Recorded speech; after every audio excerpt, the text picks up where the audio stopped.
ओम नमो भगवते वासुदेवाय। श्रद्धालु भक्तों, श्रीमद् भागवत महापुराण के तृतीय स्कंद के 22वें अध्याय के अंतर्गत देवहूति के साथ कर्दम प्रजापति का विवाह का वर्णन है। इसके पूर्व जहाँ तक आप कथा श्रवण कर चुके हैं उसके आगे का प्रस्तुतिकरण करता हूँ।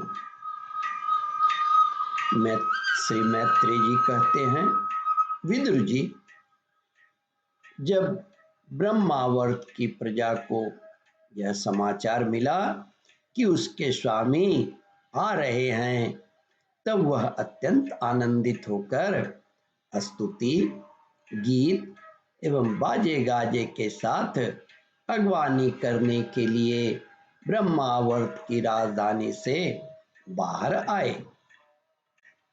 सब प्रकार की संपदाओं से युक्त बरहिष्मति नगरी मनु जी की राजधानी थी, जहां पृथ्वी को रसातल से ले आने के पश्चात शरीर कपाते समय श्री वराह भगवान के रोम झड़कर गिरे थे। वे रोम ही निरंतर हरे भरे रहने वाले कुश और काश हुए, जिनके द्वारा मुनियों ने यज्ञ में विघ्न डालने वाले दैत्यों का तिरस्कार कर भगवान यज्ञ पुरुष की यज्ञों द्वारा आराधना की है। महाराज मनु ने भी श्री वराह भगवान से भूमि रूप निवास स्थान प्राप्त होने पर इसी स्थान में कुश और काश की बरी माने चटाई, कुश और काश की बरी बिछाकर श्री यज्ञ भगवान की पूजा की थी।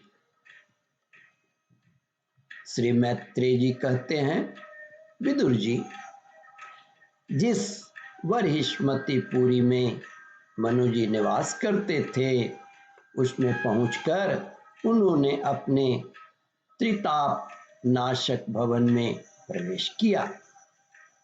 वहां अपनी भार्या और संतति के सहित वे धर्म, अर्थ और मोक्ष के अनुकूल भोगों को भोगने लगे।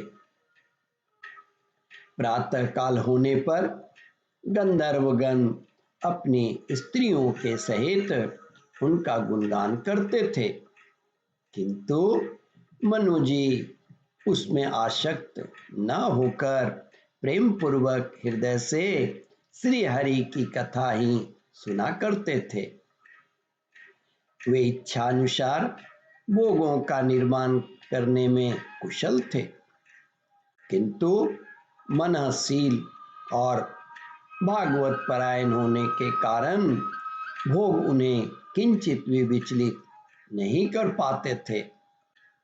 भगवान विष्णु की कथाओं का श्रवण, ध्यान, रचना और निरूपण करते रहने के कारण उनके मनवंतर को व्यतीत करने वाले क्षण कभी व्यर्थ नहीं जाते थे। इस प्रकार अपनी जागृत आदि तीनों अवस्थाओं में अथवा तीनों गुणों को अभिभूत करके उन्होंने भगवान वासुदेव के कथा प्रसंग में अपने मनवंतर के 71 चतुर्युग पूरे कर दिए। व्यासनंदन विदुर जी, जो पुरुष श्री हरि के आश्रित रहता है उसे शारीरिक, मानसिक, दैविक, मानुषिक अथवा भौतिक दुख किसी प्रकार कष्ट पहुंचा सकते हैं क्या?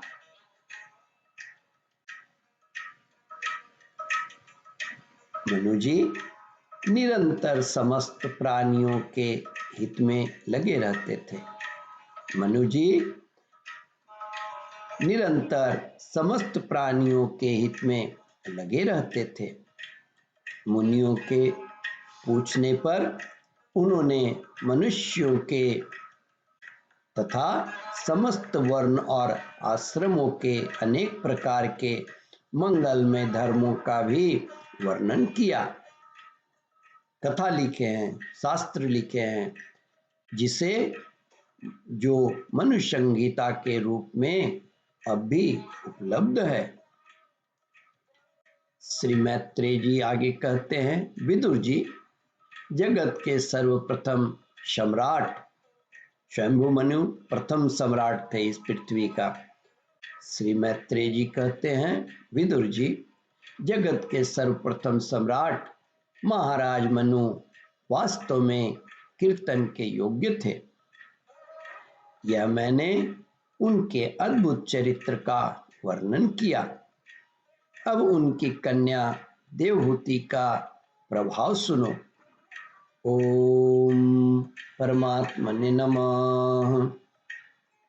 श्रद्धालु भक्तों, इस कथा को ध्यान पूर्वक श्रवण मनन और इसका चिंतन करें।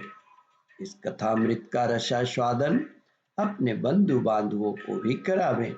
इस वीडियो को शेयर और सब्सक्राइब करें।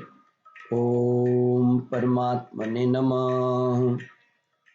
श्रद्धालु भक्तों, यहाँ पर 22वां अध्याय समाप्त होता है।